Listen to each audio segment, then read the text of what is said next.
नमस्कार साथियों, आशा करते हैं कि आप अच्छे से होंगे। एक बहुत ही बड़ा आंकड़ा आया है,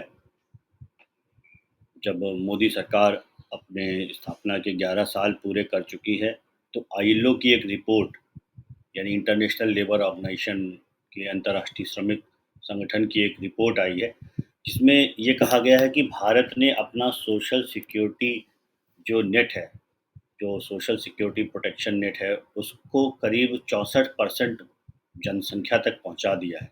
भारत की 64% जनसंख्या, इसका मतलब करीब-करीब 94-95 करोड़ लोग, 140-144 करोड़ की पॉपुलेशन वाला ये देश, यहाँ पे अगर 64% लोग सोशल प्रोटेक्शन में हैं, यानी कि सरकार की किसी न किसी स्कीम के माध्यम से उन्हें किसी न किसी प्रकार का आर्थिक लाभ मिल रहा है।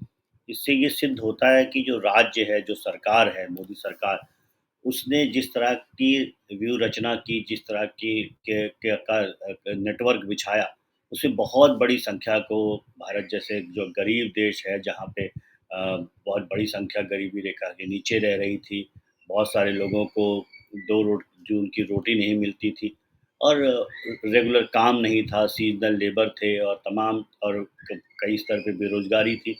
उन सबको सोशल सिक्योरिटी नेट के माध्यम से, सोशल सिक्योरिटी प्रोटेक्शन के माध्यम से उनके जीवन को बेहतर बनाने की कोशिश की है। करीब ऐसे 64% पॉपुलेशन भारत की है। ये आंकड़ा 2019 में करीब 21% था, यानी कि 21 से 64% तक ये बात गई है। तो 2014 में मोदी सरकार जब बनी और तब से लेके आज जब 11 साल बीत गए हैं, तो एक बहुत बड़ी संख्या देश की करीब 94-95 करोड़ की जनसंख्या सोशल सिक्योरिटी प्रोटेक्शन के अंदर आ रही है। तो किसी भी कल्याणकारी राज्य में, वेलफेयर स्टेट में, ये राज्य की ज़िम्मेदारी होती है कि समाज का जो कमज़ोर तबका है, जो वीकर सेक्शन है, जो वल्नरेबल सेक्शन है, जो डिस्ट्रेस्ड है, सप्रेस्ड है, उनकी बेहतरी के लिए सरकार कुछ करे। वो क्योंकि तुरंत सक्षम नहीं होते हैं कि अपने लिए कुछ कर पाएँ। अगर हो सकता है कि बेसिक अपना कुछ काम-धाम करते हैं, कई लैंड लेबरर हैं या शहर में कुछ मज़दूरी करते हैं, तो फिर भी उनके पास ऐसे बहुत सारे चीज़ें होती हैं कि एक छोटी-सी समस्या आके भी उनको उनका पूरा जीवन टूट सकता है। यानी कि अगर वो रोज़ मज़दूरी कर रहे हैं, तबीयत ख़राब हो गई, तो क्या उनके पास इंश्योरेंस है? तो मोदी सरकार ने उन्हें इंश्योरेंस दिया ₹30 में, ₹1 रोज़ पे और ऐसे और फिर उसके बाद प्रधानमंत्री आयुष्मान योजना के तहत अप टू 5 लाख हेल्थ के लिए।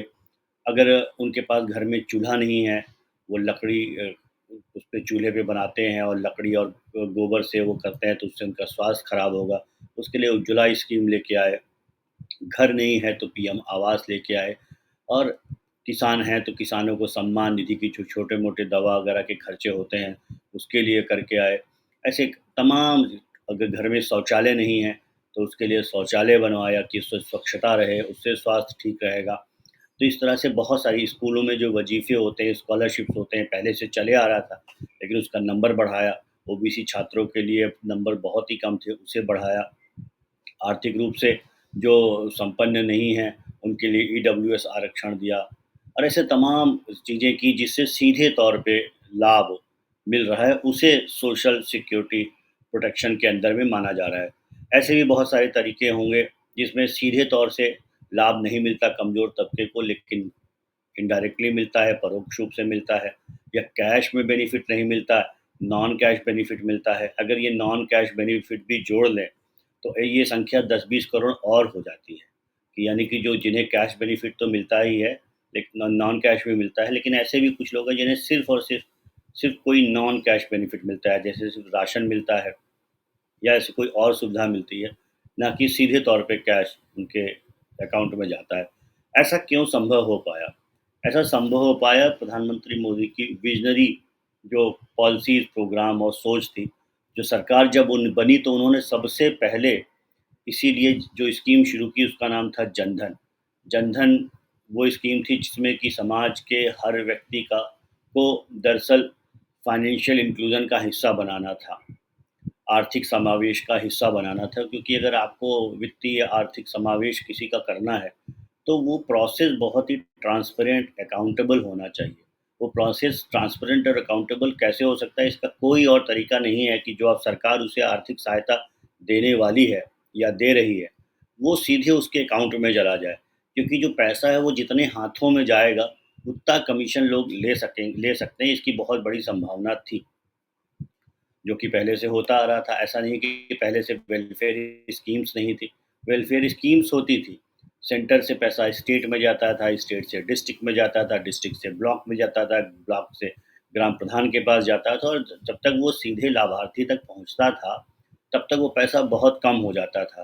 प्रधानमंत्री राजीव गांधी जी ने भी माना था कि हम ₹1 अगर भेजते हैं दिल्ली से, तो 15 पैसे जो है, जो जिसको लाभ मिलना चाहिए उसको 15 पैसे मिलता है, बाकी सारा जो पैसा है पूरे जो बीच बीच में जो पूरी कतार है उसमें कहीं लग जाता है।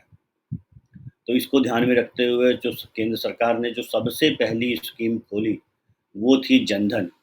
कई बार लोगों को लगा ये तो जनधन में बैंक अकाउंट में पैसे ही जमा करने हैं अपने, चाहे ₹100 करे, चाहे ₹50 करे, चाहे ज़ीरो बैलेंस के अकाउंट खोले। अकाउंट खुला है तो पैसे ही जमा होंगे। लेकिन बाद में उसका महत्व समझ में आया कि जब बहुत तेज़ी से सरकार ने पहले तो मिशन की तरह, अभियान के तहत बैंक मित्र लगा के, क्योंकि देश में हर जगह बैंक की ब्रांचेज़ नहीं थी। लोग अपना अकाउंट खुलाने 10-10 किलोमीटर, 20-20 किलोमीटर क्यों आएँगे? तो बैंक मित्र ने मित्रों, करीब 26 लाख बैंक मित्र थे जिन्होंने गाँव में जाके लोगों के अकाउंट खोले। और आज स्थिति ऐसी है कि देश में 54 करोड़ से ज़्यादा लोगों के जनधन अकाउंट हैं। अब जब सबके अकाउंट हो गए, तो बहुत आसान था कि अगर वो किसी योजना में रजिस्टर करते हैं, तो उस योजना का लाभ उन्हें सीधे उनके अकाउंट में मिल जाए। वो पीएम किसान के तहत करते हैं, वो किसी हाई स्कूल, इंटर या बीए के छात्र हैं तो उनको कोई स्कॉलरशिप मिलनी है, उज्ज्वला आवास का पैसा आना है, प्रधानमंत्री आवास का पैसा आना है, उज्ज्वला गैस का पैसा आना है, प्रधानमंत्री आवास का पैसा आना है, सीधे उनके अकाउंट में पहुँच जाएगा। और ऐसा इंश्योर किया गया, और सरकार उसके बाद जब उन सरकार ने स्कीमें चालू की, तो वो पैसा सीधे उनके अकाउंट में पहुँचने लगा। और अगले 3-4 साल में ही फ़र्क दिखा कि एक नया वर्ग इस देश में खड़ा हुआ जिसे कहा जा रहा है नियो मिडिल क्लास, यानी कि बहुत अमीर नहीं है लेकिन गरीब भी नहीं है, और इनको बहुत आशा है कि सरकार जो है वो हमारा जीवन स्तर बेहतर करेगी। गाँव के उनके गाँव में सड़क बनेगी, शौचालय बन गया, रोड बन गई, उनके घर में चूल्हा आ गया, उनको पीएम किसान के तहत ₹6000 मिलते हैं, बच्चे को कोई फेलोशिप मिलती है। यानी कि अब गारंटी हो गई कि भाई ये लाभ हमें मिलेगा, अगर हमारे लिए योजना बनी है तो हमें ही लाभ मिलेगा। पीएम विश्वकर्मा योजना के तहत हो गया, स्टैंड अप स्टार्टअप के तहत हो गया। ऐसे मुद्रा लोन मिले बहुत सारे करोड़ों लोगों को, खास करके महिला, आदिवासी और पिछड़े लोगों को। तो इस तरह समाज का जितना कमज़ोर तबका था, वंचित तबका था, उसको सिर्फ़ एजुकेशन के माध्यम से, एम्प्लॉयमेंट के माध्यम से, एंटरप्रेन्योरशिप के माध्यम से और फाइनली एम्पावरमेंट के माध्यम से सरकार ने मजबूती प्रदान करने की कोशिश की।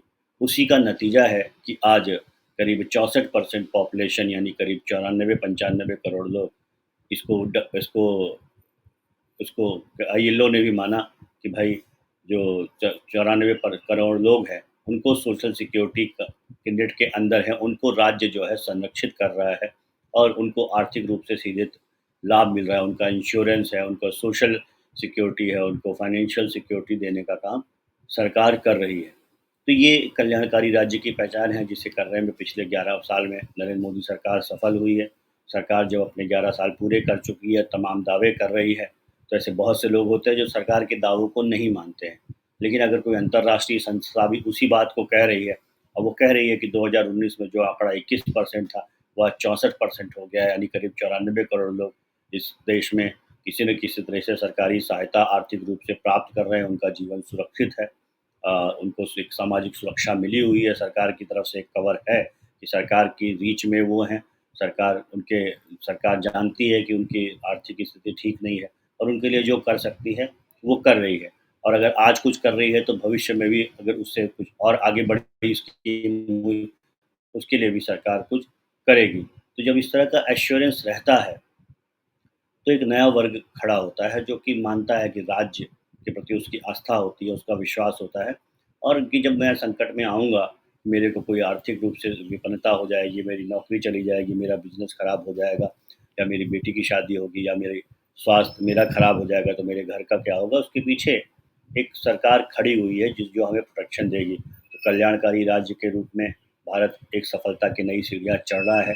और नरेंद्र मोदी सरकार जब अपने स्थापना के 11 साल पूरे कर चुकी है, तो वो अब इस आईएलओ की रिपोर्ट के आधार पे कह सकती है कि उन्होंने एक बहुत लंबा रास्ता तय किया है, जिसमें समाज का जो कमज़ोर तबका था, जो गरीब तबका था, जो पिछड़ा तबका था, जो वंचित तबका था, उसकी बेहतरी के लिए उन्होंने बहुत सारी स्कीम्स डायरेक्टली और इनडायरेक्टली कैश और नॉन कैश शुरू की है, जिसकी तस्दीक अब जिसकी प्रामाणिकता और बढ़ गई है, जब आईएलओ की ये रिपोर्ट आई है। अभी एक बड़ा सेक्टर है जिस पे सरकार ने दावा तो किया है, उस पे काम होना बाकी है। वो है गिग वर्कर्स, जिसको कि इंश्योरेंस देने की बात हो, जो आज की तारीख में हमारे देश में करीब 2021 में वो संख्या 7.5 लाख थी, जो अगले आने वाले सॉरी 77.5 लाख थी, जो आने वाले समय में करीब 2.5 करोड़ होने वाली है। तो वो जो गिग वर्कर्स हैं, जो छोटे-छोटे काम करते हैं, जो सीज़नल काम करते हैं, जो दिन में कुछ घंटे काम करते हैं, जिन्हें कोई पीएफ नहीं मिलता, जिन्हें कोई इंश्योरेंस नहीं मिलता, और कई बार काम भी कम होगा, कभी ज़्यादा होगा। तो ऐसी संख्या भी करीब 2.5 करोड़ होने वाली है, जो कि नॉर्डिक कंट्रीज़ से ज़्यादा है, जो कि यूरोप के कई देशों से ज़्यादा है।